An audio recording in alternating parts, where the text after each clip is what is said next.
ইসরায়েলের বিমান ঘাঁটিতে হামলা চালিয়েছে ইরান, এতে ক্ষতিগ্রস্ত হয়েছে বেশ কয়েকটি বিমান। অন্যদিকে ইরানের চালানো সর্বশেষ এই হামলায় ইসরায়েলের বহু এলাকায় ক্ষেপণাস্ত্র আঘাত হেনেছে বলে খবর পাওয়া গেছে।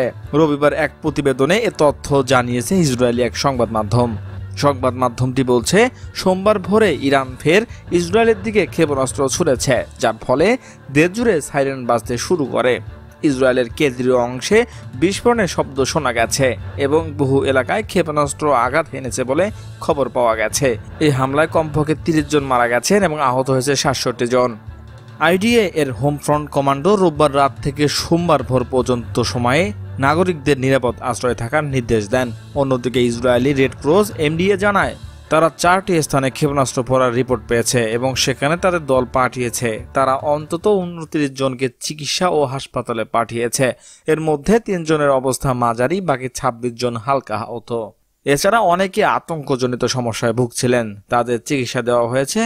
আরও হতাহতদের খোঁজে অভিযান চালানো হচ্ছে বলে জানিয়েছে ইসরায়েলি রেড ক্রস।